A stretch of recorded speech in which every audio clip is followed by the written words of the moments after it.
improvements there, Scott. You make a mistake by 5 inches and you're over the top of somebody. Well, these open wheel cars, and you can see the team owner Roger Penske disappointed on that, calling the race for AJ Allmendinger. Remember, this is Roger's hometown and his race here at Dallavilla. And AJ, this supposedly is the last race that they had programmed for him, so this really isn't the greatest way to end his race in Detroit. Especially after coming off a very strong 7th place run last week at Indianapolis, and had it not been for his seatbelts coming loose, he would have been in the mix. He was such a shot to win, but let's watch a replay here. A lot of jostling going on. You can see that he's just looking to make a move going on the inside of Scott Dixon, and there just was not enough room between him and Justin Wilson. Let's watch this one more time. On board with James Hinchcliffe. Watch how narrow the track gets up here.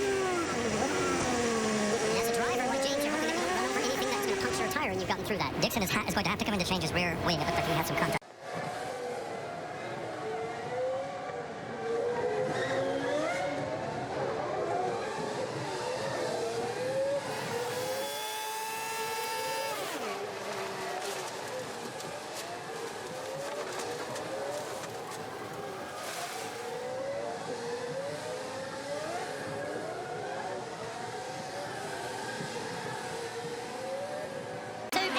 Oh, they're aggressive. Look at the way they bump over the curbs there. We watch them come through. There's been a failure. Oh, right there on Shane Dougie's car. That is huge. That is a massive crash. That is not ideal for him. I think he's probably taken a little bit too much curb, and something the rear of the car's failed, and wheels bouncing down the track. Look at that. Let's have a look here as the car comes through out of turn 3. There, right there, you can see the right rear upright fail. The car tips up and then bang, straight into the wall.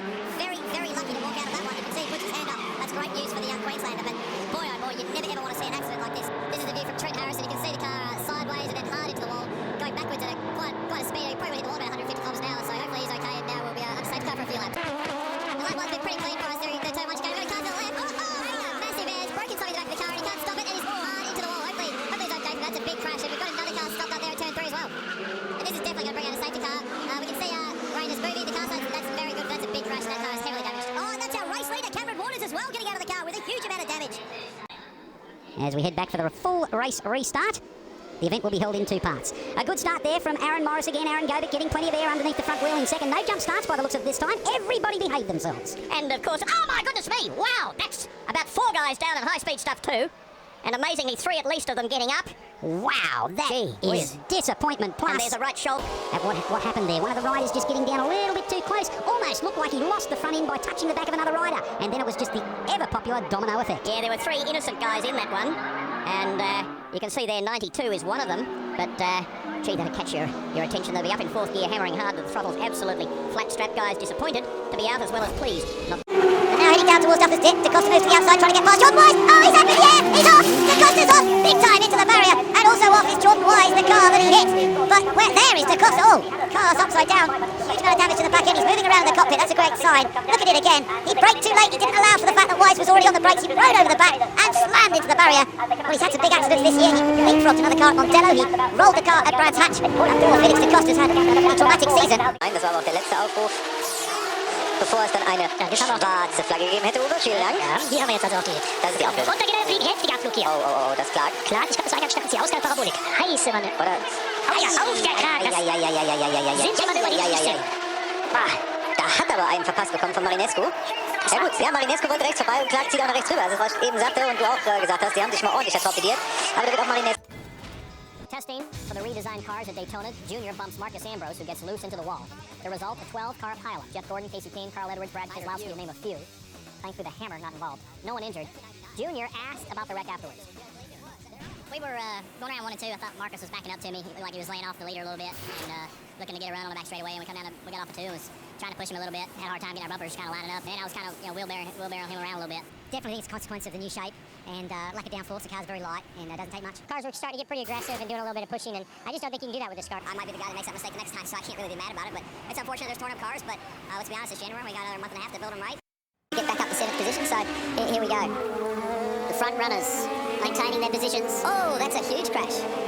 Car 77 Rainer. That was a big crash. I just didn't quite see that, whether he got tagged by another car. We go into the braking area there, turn hard left into the wall. Hopefully he's okay. See him moving. Yeah, he's moving around, right. It's a good sign. That's big. Wouldn't be surprised to see the safety car because of that. That'll happen on brakes. You get a wheel. Yeah, not sure. Oh, he's got a little bit of a tap from behind. Oh, that was a big hit head on. That's done a lot of damage to the front of the chassis there. You can see the chassis is quite badly bent. Hopefully his feet are okay. Very compact in the front of those cars. Yeah, he didn't lose the nose box. He only lost the. Was that the nose box? It is actually. Yeah, that's He goes straight in head on. See his head, the impact there. So the actual nose box structure was lost, and there's really not much It's only the front bulkhead, really. Safety car lights are still on, so we'll have another lap behind the safety car before we can get things going. And we will have 8 laps to go once we resume the race. And we've already had 4 laps. He comes out into 5th place. On board with Team China. Down into the first corner, just understeering out. Probably he took the curb. Oh, he lost the wing. My goodness. And then he's a passenger, because as you can see quite clearly, Andy, the front wheels are nowhere near the ground. That's pretty strange. He lost the wing going over the corner. Stationary yellows there. Does that mean they're going to leave the car there for the rest of the race? Craig Dolby out front. This is where you need to be, really, on this.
We're about to have the first in the IndyCar series. The duel in Detroit is green.